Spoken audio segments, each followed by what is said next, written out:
सच भी हो गया हमारे कहने के बाद भी कि चुनाव खत्म होगा, मध्य प्रदेश, राजस्थान, छत्तीसगढ़ से एजेंसियां अब जो है बिहार, झारखंड और दिल्ली में काम करेगी। लैंड फॉर जॉब्स केस में ईडी ने शुक्रवार को बिहार के डिप्टी सीएम तेजस्वी यादव को पूछताछ के लिए बुलाया है। ईडी मनी लॉन्ड्रिंग के आरोप को लेकर पूछताछ करेगी। 22 दिसंबर को तेजस्वी यादव और 27 दिसंबर को लालू यादव को पेश होने के लिए ईडी की ओर से समन भेजा गया। नौकरी के बदले जमीन घोटाला मामले में ईडी ने तेजस्वी यादव को आज तलब किया, लेकिन आरजेडी सूत्रों से मिली जानकारी के मुताबिक तेजस्वी यादव आज ईडी के सामने पेश नहीं होंगे, क्योंकि तेजस्वी कल ही दिल्ली से पटना लौटे हैं। गुरुवार की शाम दिल्ली से पटना लौटते ही पटना एयरपोर्ट पर पत्रकारों से बात करते हुए खुद तेजस्वी ने कहा था कि लोकसभा चुनाव तक ये सब चलता रहेगा। तेजस्वी यादव का यह भी कहना था कि केंद्र सरकार स्वायत्त एजेंसियों का दुरुपयोग कर रही है। उन्होंने कहा कि इसमें एजेंसी में काम करने वालों का दोष नहीं है, वो तो सिर्फ इशारे पर काम कर रहे हैं। इस दौरान तेजस्वी यादव ने यह जरूर कहा कि हमें जब जब ईडी सीबीआई ने बुलाया है हम जाते रहे हैं। वैसे इसकी बात तो हम पहले भी कहते थे कि 5 राज्यों के चुनाव नतीजों के बाद यह सब होना तय है। आप खुद ही सुनिए तेजस्वी यादव ने क्या कहा। अब ये तो रूटीन हो गया है ना, हमेशा कोर्ट में डेट भी रहता है, तो उसमें भी जो है वो तो रूटीन है, तो ये तो चलता ही रहेगा। और हम तो पहले ही बोले थे आप लोगों को कि भाई एजेंसी वालों की क्या गलती है जब उन लोगों पे इतना प्रेशर है। लेकिन एक बात तो तय था पहले से, और ये बात सच भी हो गया हमारे कहने के बाद भी कि चुनाव खत्म होगा, मध्य प्रदेश, राजस्थान, छत्तीसगढ़ से एजेंसियां अब जो है बिहार, झारखंड और दिल्ली में काम करेगी। तो आज तो सुनने में आया कि केजरीवाल जी का था जो है, तो लोग तो अब ये सब तो रूटीन वर्क अब चलता रहेगा, तो इस पे ज्यादा कुछ खास नहीं। बता दें कि जमीन के बदले नौकरी मामले में ईडी ने लालू प्रसाद यादव को भी दिल्ली स्थित ईडी कार्यालय में उपस्थित होकर अपना पक्ष ईडी के सवालों का जवाब देने को लेकर नोटिस भेजा है। लालू यादव और तेजस्वी को ईडी की ओर से भेजे गए समन के बाद अब एक बार फिर सियासी बयानबाजियां शुरू हो गई हैं। जेडीयू नेता सुनील कुमार पिंटू ने कहा कि एजेंसियों में सरकार का कोई इंटरफेयर नहीं होता है। हमारे नेता पहले ही कह चुके हैं कि अगर आपसे सवाल पूछा जा रहा है तो आप जवाब दीजिए। देखिए, सरकार का कहीं इंटरफेरेंस नहीं रहता है।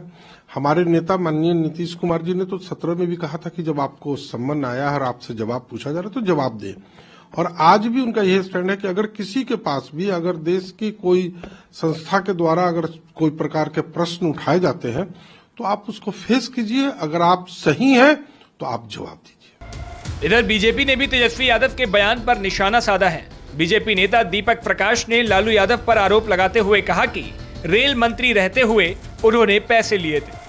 तेजस्वी यादव को ये बात की जानकारी होनी चाहिए कि रेल मंत्री के रूप में लालू यादव ने अकूत संपत्ति जमा किया है, नौकरी के सवाल पर पैसे लेने का काम किया है।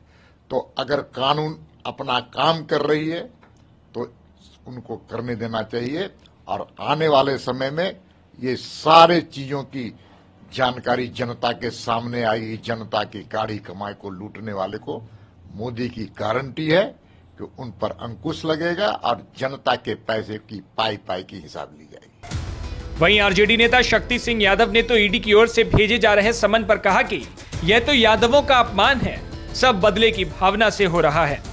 कि लालू प्रसाद जी को परेशान करने की फिर शुरुआत शुरू हो गई।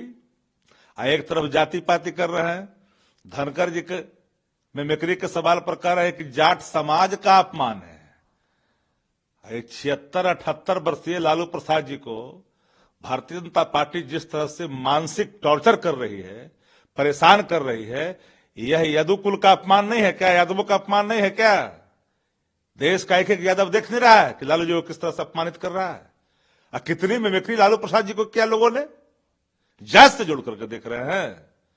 हमको तो पहले ही से आभास था कि चुनाव जब नजदीक आएगा तो अपनी एजेंसियां काम करना उनका शुरू कर देगा, जिसके सहारे वो विपक्ष को शांत करना चाहते हैं। लेकिन ये लालू जी का पार्टी है और लालू जी हैं, भारतीय जनता पार्टी के किसी भी कुछ चक्र का जवाब देना जानते हैं। बीजेपी तो लगातार यही कहेगी।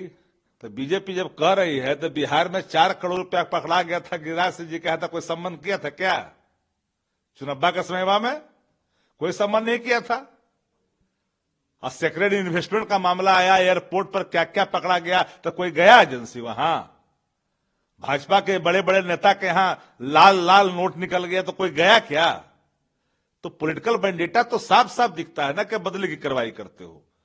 तो आदरणीय तेजस्वी ने तो पहले ही कहा कि अब चुनाव नजदीक आएगा तो देखिए कि एजेंसियां किस रूप से सक्रिय होकर के उन दलों को प्रदान करेगी जो भाजपा को राजनीतिक रूप से जमींदोज करने की ताकत रखती है। राजद है। बता दें कि यह पहला मौका नहीं है जब ईडी ने तत्कालीन रेल मंत्री लालू प्रसाद यादव के खिलाफ समन जारी कर पूछताछ के लिए बुलाया है। इससे पहले ईडी तेजस्वी यादव से इसी साल 11 अप्रैल को 8 घंटे से भी ज्यादा समय तक पूछताछ कर चुकी है। पिछले कुछ महीनों के दौरान ईडी ने बिहार की पूर्व मुख्यमंत्री एवं लालू प्रसाद यादव की पत्नी राबड़ी देवी और उनकी बेटियों मीसा भारती, चंदा यादव और रागिनी यादव के बयान दर्ज किए थे। अब ऐसे में यह भी देखना बेहद अहम होगा कि लालू यादव 27 दिसंबर को ईडी के सामने पेश होते हैं या नहीं।